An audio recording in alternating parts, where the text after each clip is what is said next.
Good morning, students. This is your lecture 48 of concrete technology. So if you remember last class we were studying about types of special concrete.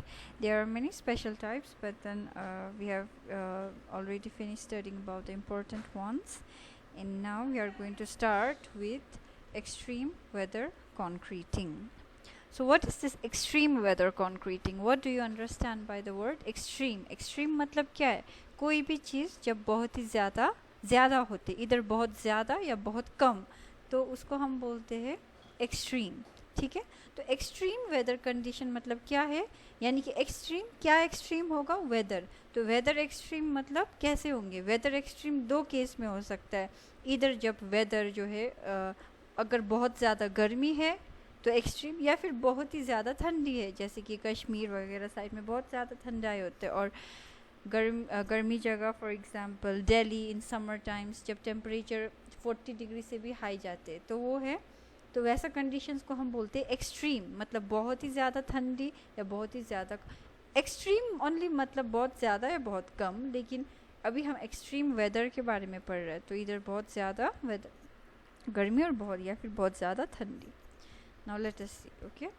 क्या है extreme weather concreting? Situations where environmental temperature, ठीक है, situation जहाँ पर environmental temperature during concreting मतलब जब हम concreting operation कर रहे हैं, यानी कि concreting हम बना रहे हैं, उसको mixing कर रहे हैं, उसको transport करना है, उसको placing करना है, तो ये पूरे process जो है इसको हम बोलते हैं concreting. तो जो environmental temperature during concreting process and subsequent curing periods, even during curing periods. अभी मैंने बोला ना concreting operations में क्या क्या आएगा? mixing, placing, transportation, compaction and even curing. तो ये सब काम करते समय अगर environmental temperature are different from normal condition, अगर environmental temperature normal condition से अलग है तो उसको हम बोलते हैं extreme weather condition. ठीक है, नॉर्मल टेम्परेचर हम किसको कंसिडर करते हैं? नॉर्मल टेम्परेचर हम वो टेम्परेचर कंसिडर करते हैं जब टेम्परेचर जब लेट अस से लाइक अराउंड 18 डिग्री से लेकर 30 डिग्री जो है 30 degree Celsius, that is your normal temperature condition. लेकिन अगर टेम्परेचर बहुत ही डिफरेंट, नॉर्मल कंडीशन टेम्परेचर से बहुत ही ज़्यादा डिफरेंट है जब कॉन्क्रीटिंग ऑपरेशन करते समय, तो उसको हम बोलते हैं एक्सट्रीम वेदर कंडीशन. अब उससे क्या होता है? Let us see. The properties and performance of concrete gets affected under such situations.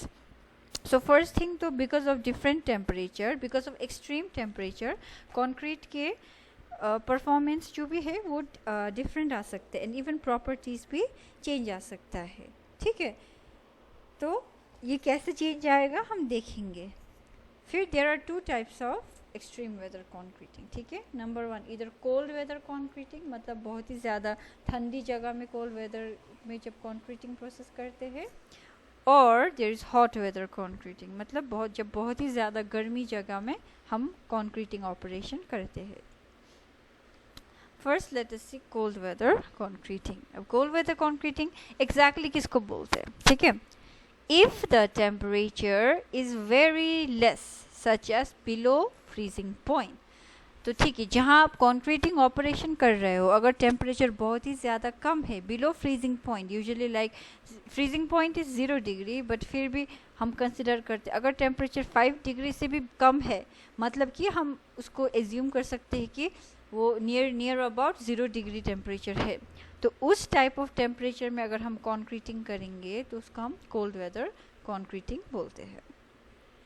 Late us see उसका effects of cold weather concreting. अब उसकी वजह से हमारे कॉन्क्रीट में क्या क्या इफेक्ट्स आएंगे, उसकी वजह से कॉन्क्रीट में क्या क्या चेंजेस, उसके परफॉर्मेंस, उसके प्रॉपर्टीज़ में क्या क्या चेंजेस आएंगे हम देखेंगे.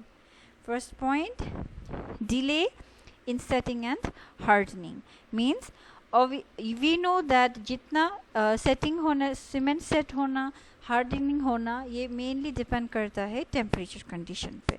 लेकिन अगर टेम्परेचर बहुत कम है तो we know that if the temperature is very less then even the rate of hydration will be very slow, क्योंकि हाइड्रेशन रिएक्शन जो है मैंने आपको पहले भी समझाया था, hydration reaction depends on temperature. जितना ज़्यादा टेम्परेचर उतना जल्दी हाइड्रेशन रिएक्शन का रेट बढ़ता है। लेकिन अगर टेम्परेचर कम है तो ऑब्वियसली रेट ऑफ हाइड्रेशन भी बहुत स्लो रहेगा, और अगर रेट ऑफ हाइड्रेशन स्लो रहा तो सीमेंट को सेट होने में भी टाइम लगता है और हार्ड होने में भी टाइम लगता है। तो ऑब्वियसली टाइम ज़्यादा लगेगा, जिसकी वजह से डिले होगा। डिले मतलब लेट होना, तो सेट होना और हार्ड होने में भी ज़्यादा टाइम लगेंगे। Let us read the first point. Low temperature will cause slow rate of hydration, which also causes delay in setting, making it prone to frost attack. So because of this, due to delay, अगर setting वगैरह late होगा due to low temperature, setting late हो रहा है, hardening late हो रहा है, तो क्या होता है, तो कंक्रीट जो है अभी क्या है, जब हमारे कंक्रीट सेट हो रहा है तो हमारे कंक्रीट प्लास्टिक स्टेज में है, आपको याद रखना है, बिकॉज हमारे कंक्रीट अभी हार्ड नहीं हुआ है, तो वो प्लास्टिक स्टेज में है। Plastic means it's in fresh state. तो अगर सेटिंग टाइम से नहीं हुआ, सेटिंग के लिए बहुत टाइम लगा, डिले हुआ, लेट हो रहा है, तो उसकी वजह से क्या होगा, टेम्परेचर बहुत ठंडा है, तो उसके वजह से जो पानी आपके कंक्रीट में जो पानी मौजूद होंगे वो क्या होगा, वो फ्रीज़ होना शुरू होगा, वो आइस बनना शुरू होगा, और जिसकी वजह से उसमें फ्रोस्ट अटैक आ सकता है। What is frost? Frost means जो आइस जो बन जाते हैं, फ्रोस्ट, उसको हम बोलते हैं फ्रोस्ट। तो अगर कंक्रीट में आइस, कंक्रीट का जो मिक्सिंग वाटर जो वो आइस बन गया, तो उसमें एक फ्रोस्ट अटैक एक आ सकता है। It is like one kind of defect जो हम पढ़ेंगे। दूसरा, delay in hardening also causes trouble in early removal of formwork. वो क्या बोल रहे हैं, अगर हार्डनिंग लेट हुआ तो ऑब्वियसली हम फॉर्मवर्क जल्दी नहीं निकाल पाएंगे, क्योंकि हम फॉर्मवर्क कब निकालते हैं, जब कंक्रीट पूरी तरीक़ा से सूख जाता है, जब कंक्रीट पूरी तरीक़े से हार्ड हो जाता है, उसके बाद ही हम फॉर्मवर्क को निकाल सकते हैं। जो इस केस में क्या होगा, ड्यू टू अगर अब हार्डनिंग होना ही टाइम लगा तो फॉर्मवर्क भी हम जल्दी रिमूव नहीं कर सकते, तो it causes trouble in early removal of formwork नहीं हो सकते। Third point, rate of progression of work will also be slow. That is obvious. अगर set होना में टाइम लग रहा है, हार्डनिंग होने में टाइम लग रहा है, तो rate of progression of work का प्रोग्रेस भी एकदम स्लो होगा। Second, freezing of concrete at early age, just like I said right now. Okay, freeze होना शुरू होगा at early age means जल्दी ही concrete freeze होना शुरू होगा। Like for example, the free water present in concrete. The free water in plastic concrete, मतलब अभी आपका कंक्रीट, आपको ध्यान रखना है कि वो प्लास्टिक स्टेज में ही है। तो the free water present in concrete जो है, जो हमें पता है राइट, कंक्रीट के अंदर टू टाइप ऑफ वाटर है। एक हम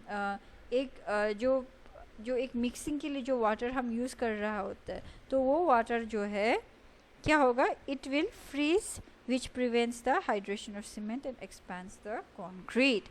तो जो वाटर जो मिक्सिंग के लिए यूज़ होनी चाहिए थी वो क्या होने लगेंगे, वो फ्रीज़ होगा। और अगर पानी फ्रीज़ हुआ तो हाइड्रेशन रिएक्शन नहीं हो सकता, तो हाइड्रेशन ऑफ सीमेंट भी प्रिवेंट होगा, मतलब वो रुक जाएगा। And expands the concrete. If you remember, if you know, जब भी पानी जो है आइस बनता है तो उसका वॉल्यूम इंक्रीज होता है।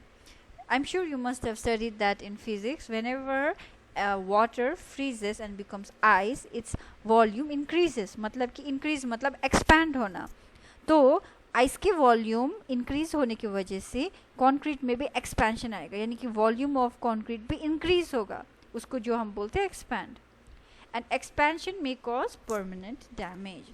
और अगर कंक्रीट में एक्सपेंशन आ गया तो हमें पता है एक्सपेंशन मतलब जो वॉल्यूम इंक्रीज हो जाएगा, क्योंकि आइस की वजह से वॉल्यूम इंक्रीज हुआ कंक्रीट का, तो उसकी वजह से परमानेंट डैमेज आ सकते हैं कंक्रीट में। Third point, freezing and थॉइंग during concreting. What is freezing and थॉइंग? Freezing and थॉइंग means, देखो अगर जब मानो फॉर एग्जांपल रात में बहुत ठंडी होता है राइट, रात में बहुत कोल्ड वेदर में, लेट अस एज्यूम रात में तो और ही ज़्यादा ठंडी होगी, तो उस टाइम क्या होगा, कंक्रीट फ्रीज हो जाएगा, क्योंकि पानी जो है वो आइस बन के फ्रीज हो जाएगा। अब दिन में क्या है, दिन में कभी कभी धूप आ जाते हैं, जिसकी वजह से वो पानी मेल्ट होगा, ठीक है। तो क्या हो रहा है, मतलब कंटिन्यूसली फ्रीज और मेल्ट, फ्रीजिंग और मेल्टिंग हो रहा है। थॉइंग मतलब मेल्ट होना, ओके। फ्रीज मतलब आइस बनना, थॉइंग मतलब वो वापस फिर से पानी बनना। तो क्या होगा अगर वो कॉन्क्रीटिंग में जो पानी हम यूज़ कर रहे हैं मिक्सिंग के लिए, वो पानी अगर फ्रीज, उसमें अगर फ्रीजिंग एंड थॉइंग आ रहा है, यानी कि फ्रीज भी हो रहा है, तो उसकी वजह से क्या होगा, ड्यूरेबिलिटी जो है कॉन्क्रीट का रिड्यूस होगा बाद में, और durability will be reduce from 1/3 to 1/4। तो यू कैन इमेजिन अगर 1/3 उसका ड्यूरेबिलिटी है पहले, तो it will be reduce to 1/4। ठीक है। Now let us see the important point जो आपके एग्जाम में पूछा जाता है। आप देख सकते हो कितने बार पूछा भी है, right. That is precautions to be taken in cold weather concreting.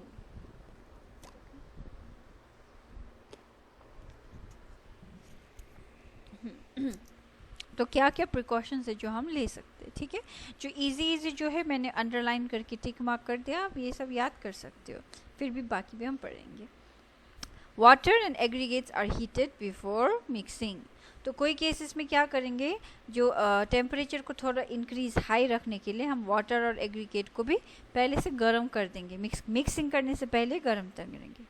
और water up to 65 degree Celsius and aggregates are heated, या फिर वाटर हम ऑलमोस्ट 65 डिग्री सेल्सियस तक हीट करेंगे और एग्रीगेट्स को भी गर्म कर देंगे by embedding steam pipes in beams of aggregates.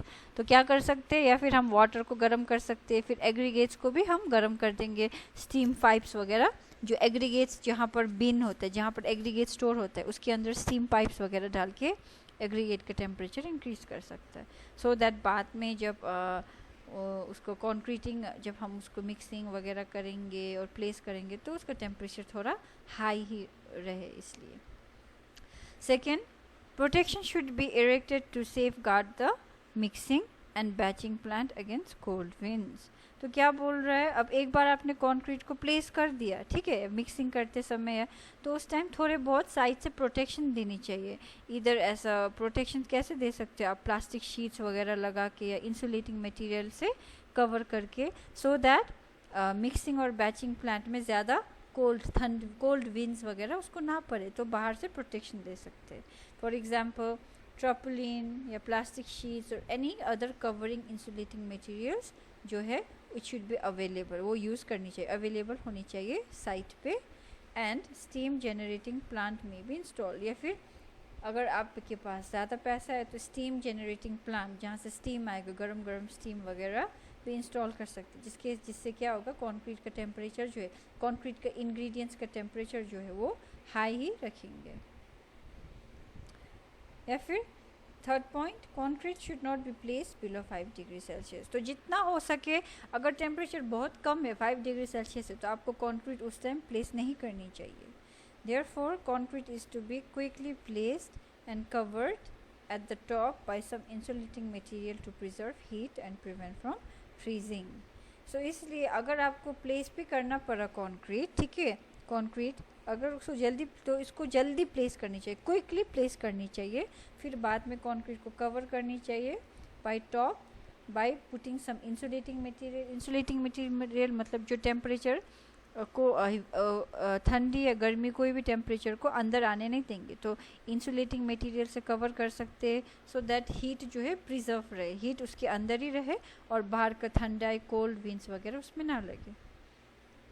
Fourth point, to generate more heat of hydration, more quantity of cement can be used in proportion mix. So we know that heat of hydration भी कम होगा, क्योंकि temperature कम है तो hydration भी कम होगा, जिसकी वजह से हीट ऑफ हाइड्रेशन भी कम होंगे। तो इस केस में हम क्या कर सकते हैं, more quantity of cement use कर सकते हैं, क्योंकि जितना ज़्यादा सीमेंट यूज़ करेंगे उतना ही ज़्यादा हाइड्रेशन रिएक्शन भी होगा और उतना ही ज़्यादा हीट ऑफ हाइड्रेशन भी उस पर जनरेट होगा।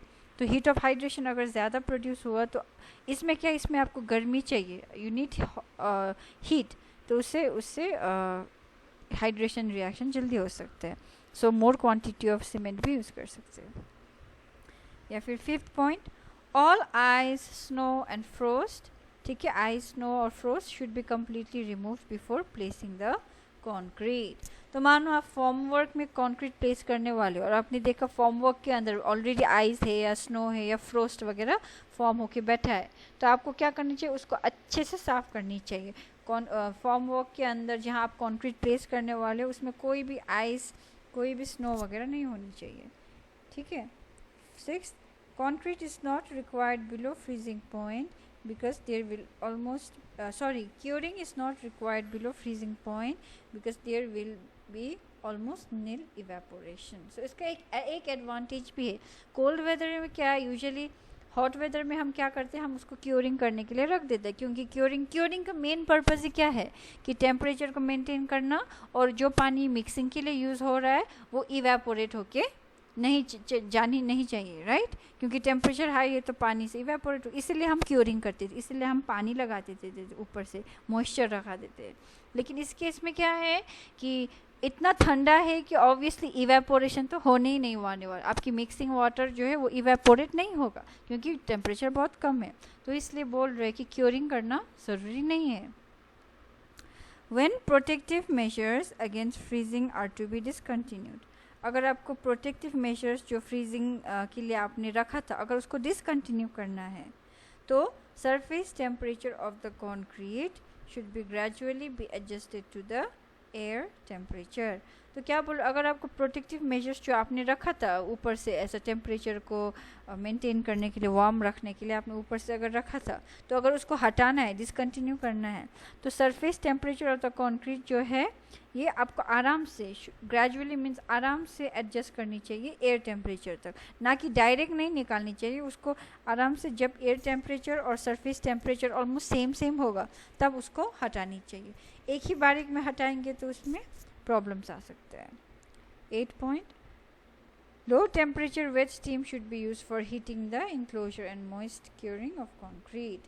तो क्या बोल रहे हैं, अगर आपको क्यूरिंग भी करना है, थोड़े heat generate, moisture, temperature increase करने के लिए, तो एक low pressure wet steam use करनी चाहिए फॉर हीटिंग और मॉइस्ट क्यूरिंग ऑफ कंक्रीट करने के लिए। ये मेनली हम क्यूरिंग अगर इसमें किया भी तो मेनली क्यों करेंगे, टेम्परेचर मेंटेन करने के लिए, ठीक है। Last part, formworks are sort of protection against cold weather to the concrete. तो फॉर्मवर्क्स जो हम लगाते हैं जिसके अंदर कंक्रीट हम प्लेस करते हैं, स्पेशली ड्यूरिंग कॉलम्स या वॉल्स बनाते समय, वो एक प्रोटेक्शन टाइप्स भी देते हैं, क्योंकि क्या है, ऑब्वियसली फॉर्मवर्क जो है वो इधर वुडन या स्टील से बनाया होता है, जिसकी वजह से वो जो एयर जो है ठंडी कोल्ड विंड्स को रोक लेता है। Therefore it is often advantages to not to remove formwork, इसीलिए एडवांटेज है कि हम फॉर्मवर्क को नहीं निकालें until the end of minimum period of protection. तो जितना हो सके फॉर्मवर्क को अगर आप रिमूव नहीं करेंगे तो अच्छा होगा, क्योंकि वो एक सॉर्ट ऑफ प्रोटेक्शन भी दे रहे हैं कंक्रीट पर, ठीक है। सिमिलरली नाउ लेट अस सी हॉट वेदर कंक्रीटिंग। अब हॉट वेदर कंक्रीटिंग किसको बोलते हैं, ये ऑपोजिट होगा, ठीक है। जब हम कंक्रीटिंग बहुत ही हाई टेम्परेचर में करेंगे, हाई टेम्परेचर एज इन अगर 40 डिग्री सेल्सियस से ज़्यादा, ठीक है, the process of concreting where atmospheric temperature above 40 degree Celsius है, तो हम उसको हॉट वेदर कंक्रीटिंग बोलते हैं। उसके इफेक्ट्स देखते हैं। अब जिसके हॉट वेदर अगर है तो वो अपने कंक्रीट के प्रॉपर्टीज़ और परफॉर्मेंस में कैसे इफेक्ट करेंगे, let us see. Number 1, handling of materials become difficult as it gets harder. अब इस केस में आपको याद रखनी है कि हॉट वेदर में मतलब टेम्परेचर बहुत हाई होगा, टेम्परेचर बहुत हाई होगा तो ऑब्वियसली आपकी हाइड्रेशन रिएक्शन बहुत जल्दी होने वाला है, और हाइड्रेशन रिएक्शन जल्दी होगा तो कंक्रीट बहुत जल्दी सेल्ट होगा और बहुत जल्दी हार्ड होगा। तो यही बोल रहा है कि हाई टेम्परेचर की वजह से कंक्रीट जल्दी हार्ड होना शुरू होगा, जिसकी वजह से हैंडलिंग ऑफ मटेरियल्स थोड़ा मुश्किल होगा, क्योंकि ऑब्वियसली उसका वर्केबिलिटी कम हो जाएगा, और अगर वो थोड़ा हार्ड बनना शुरू हुआ तो वो थोड़ा रफ बनेंगे और ईजिली पोर नहीं होगा, मिक्सर और उसको प्लेस करने में भी दिक्कत आएंगे, तो ये सब हैंडल करना थोड़ा मुश्किल होगा अगर वो हार्ड होना शुरू हुआ तो। Second point, rapid rate of hydration. Obviously अगर रैपिड रेट ऑफ हाइड्रेशन हो, अभी मैंने बोला टेम्परेचर हाई है तो ऑब्वियसली आपका रेट ऑफ हाइड्रेशन जो है वो बहुत ही जल्दी होगा, जिसकी वजह से सेटिंग टाइम जो है वो भी आपको कम मिलेगा। क्यों? क्योंकि अगर अगर आपके मतलब मानो एग्जांपल यूजुअली सेटिंग टाइम अगर आपको मानो नॉर्मली अगर 10 घंटा है, तो अगर इसमें टेम्परेचर बहुत हाई होने की वजह से क्या पता आपकी सिम में कंक्रीट जो है 6-7 घंटा में ही सेट हो जाए, तो उससे क्या हो रहा है, आपको सेटिंग टाइम भी कम हो रहा है, right. Reduce rate of hydration high होने की वजह से सेटिंग टाइम भी रिड्यूस हो जाएगा, which also results in early stiffening and loss of workability. तो याद रखनी चाहिए कि सेटिंग टाइम कम हो जाएगा, यानी कि सेटिंग टाइम आपको बहुत कम मिलेगा, क्योंकि जल्दी सीमेंट हार्ड होना शुरू होगा, जिसकी वजह से अर्ली स्टिफनिंग होगा, यानी कि कंक्रीट में बस स्टिफनिंग आएगा, यानी कि वो उसमें स्ट्रेंथ गेन नहीं आएगा, बस स्टिफ होगा। स्टिफ मैंने समझाया था ना, स्टिफ मतलब ब्रिटल होना। वो बाहर से दिखेगा कि हार्ड हुआ है, लेकिन अंदर में वो बिल्कुल ही उसमें स्ट्रेंथ गेन नहीं होगा प्रॉपरली, तो स्टिफ बनेगा। और दूसरा, जिसकी वजह से लॉस ऑफ वर्केबिलिटी भी आएगा। लॉस ऑफ वर्केबिलिटी मतलब ऑब्वियसली उसका फ्लोइंग प्रॉपर्टी, कॉम्पैक्शन करने में दिक्कत आएगा, फ्लो करने में दिक्कत आएगा, प्लेस करने में दिक्कत आएगा, ठीक है। फिर rapid evaporation of mixing water, that also you know obviously ज़्यादा पानी टेम्परेचर हाई होने की वजह से ज़्यादा इवेपोरेशन होगा, ठीक है। Which also leads to expansion cracks, ठीक है। क्योंकि अगर टेम्परेचर बहुत जल्दी हाई हो कि पानी अगर इवेपोरेशन हो रहा है, तो क्या होगा, बाद में कंक्रीट में क्रैक्स वगैरह आ सकता है, ठीक है। इसीलिए क्या बोलते हैं, हॉट वेदर जो है नॉर्मली हम एसोसिएट करते हैं विथ लोअर रिलेटिव ह्यूमिडिटी, लेकिन which is also the cause of rapid evaporation of mixing water. लेकिन हॉट वेदर की वजह से रैपिड इवेपोरेशन होगा, जिसकी वजह से वर्केबिलिटी भी लॉस होगा। देयरफॉर अगर आप नहीं चाहते ऐसा ना हो, तो एक लॉट ऑफ कंपैक्टिंग एफर्ट जो है ज़्यादा लगाना पड़ेगा, क्योंकि ऑब्वियसली वर्केबिलिटी लॉस हुआ तो क्या होगा, आपको कंपैक्शन करने में दिक्कत आएगा, तो कंपैक्टिंग एफर्ट ज़्यादा लगाना पड़ेगा, so that we can ensure proper homogeneity. Otherwise क्या होगा, वरना प्रॉपर होमोजिनिटी भी नहीं है तो उसमें लार्ज वॉइड्स वगैरह प्रेजेंट हो जाएगा, इवेपोरेट हो जाएगा, मिक्सिंग वाटर इवेपोरेट होगा, तो क्या बचेगा, छेद ही बचेगा ना, तो वॉइड्स बचेंगे बाद में, जो ये वॉइड्स जो है ये कंक्रीट को वीक बनाते हैं, ठीक है। या फिर ग्रेटर प्लास्टिक श्रिंकेज होगा। प्लास्टिक श्रिंकेज क्या है, अगर rate of evaporation of water from the surface, ठीक है, सरफेस से अगर rate of evaporation of water जो है वहाँ ज़्यादा ऑफ द कंक्रीट, ठीक है, सरफेस ऑफ द कंक्रीट उसमें ज़्यादा बहुत जल्दी होता है rate of evaporation from the surface. Obvious की बात है, क्योंकि इवेपोरेशन सबसे ज़्यादा कहाँ से होगा, सरफेस ऑफ द कंक्रीट से ही होगा। और जो rate of movement of water जो है, जो interior of the surface, interior से सरफेस में मूव करेंगे। फॉर एग्जांपल मैं यहाँ दिखाती हूँ, ठीक है, ये आपका कंक्रीट है, अभी ये प्लास्टिक ही है आपका कंक्रीट, तो एक क्या हो रहा है, सरफेस से पानी इवेपोरेट होते जा रहा है, ठीक है। तो ये rate of evaporation of the water from the surface is very fast, okay. दूसरा चीज़, it is even faster than the movement of the water from the interior to the surface. तो क्या हो रहा है, जितना पानी ऊपर से सूख रहा है ना, तो अब इंटीरियर जो है, अंदर से भी पानी जो है वो ऊपर आ रहा होता है। ये रेट ऑफ मूवमेंट, ये क्या है, rate of movement of water from the interior मतलब अंदर, इनसाइड ऑफ द कंक्रीट से सरफेस में मूव हो रहा है।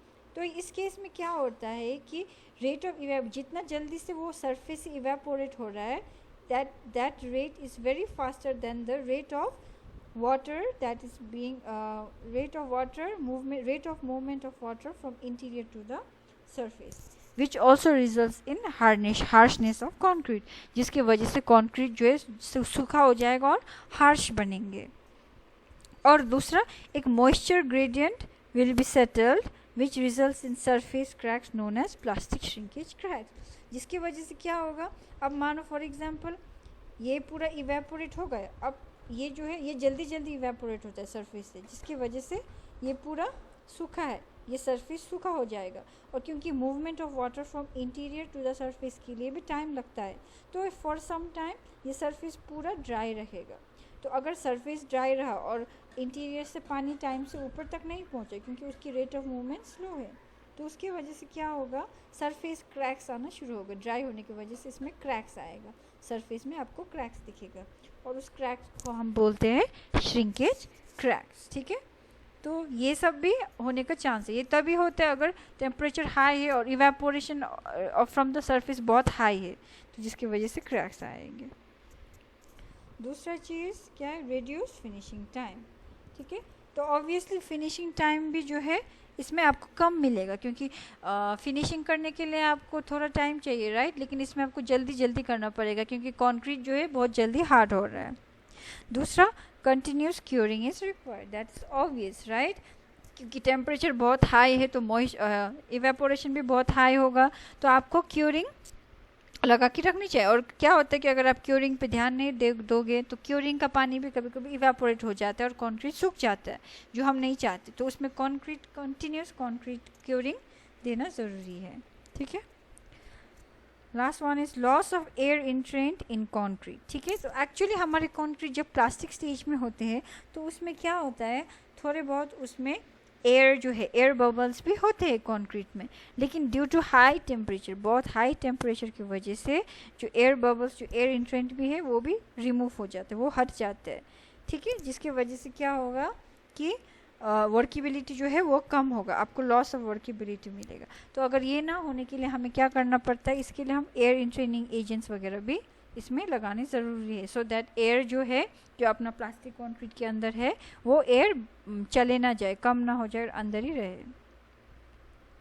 Now let us see precautions of to be taken during hot weather concreting. ठीक है, क्या क्या प्रिकॉशंस लेनी चाहिए।